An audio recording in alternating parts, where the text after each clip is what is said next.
George, welcome. We're delighted to have you with us. It's great to be here.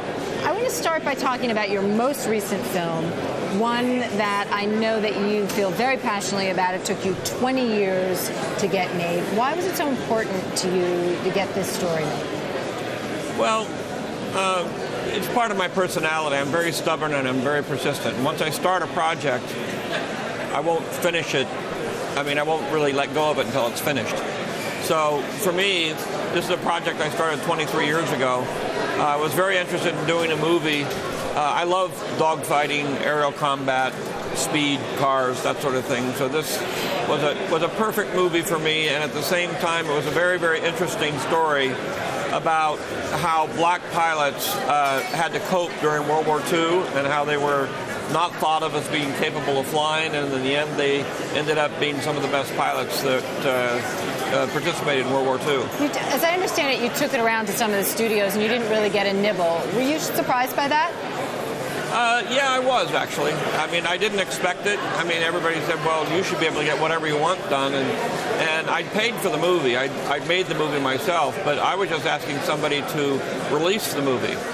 But of course, that meant they would have to pay some of the advertising costs, and nobody really wanted to do that. Interesting. So, one of the things that is your passion, as you said, was aerial combat scenes. What did the technology that you used in this movie allow you to do with those scenes creatively? Well, it's digital technology. It's the kind of digital technology we've developed at ILM, for 20 years.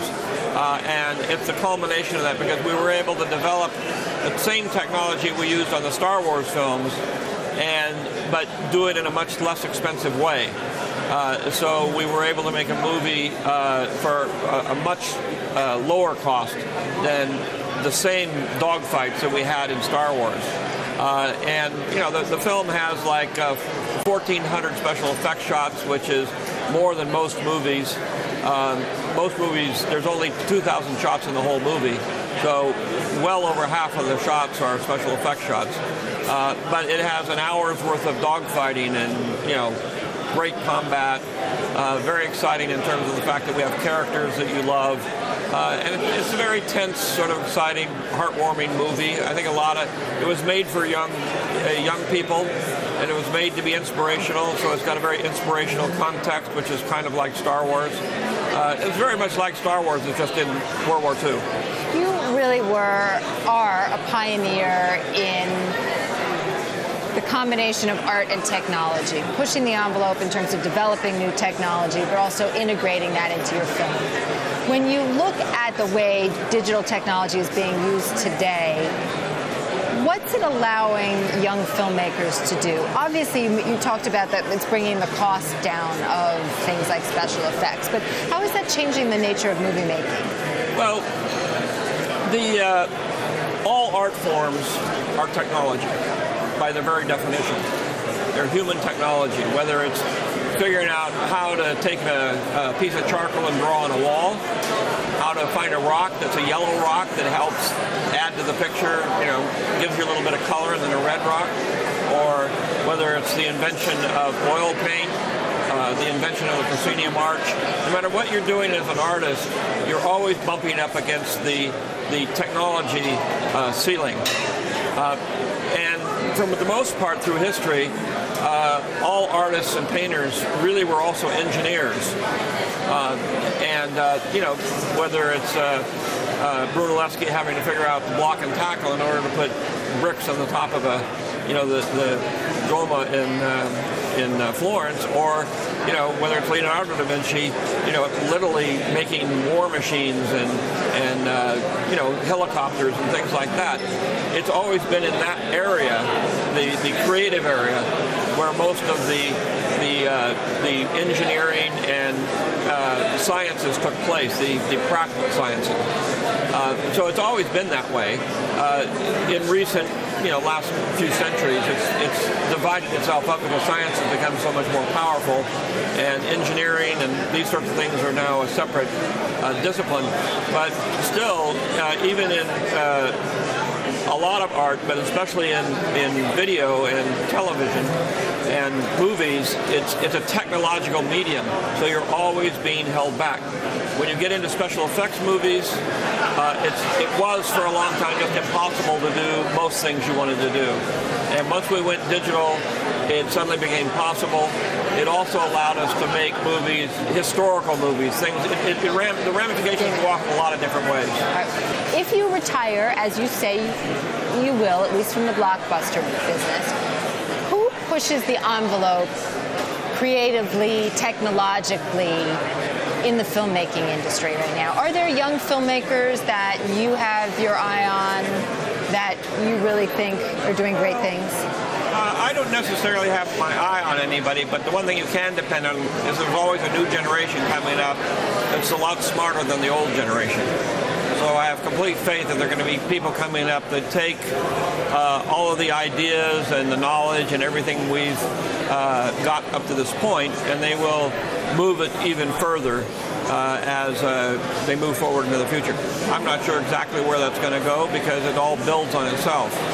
Obviously, you have the legacy of Lucasfilms and Pixar, but is there any cool new digital technology in the pipeline that we should also get excited about? A lot of the technology that's coming through now are just simply better tools to work with, more digital tools, faster and easier ways of doing things. Actually utilizing the digital technology to a greater degree than we have in the past. Because in the movie business, I mean, when we started doing digital, well, ILM started about 20 years ago.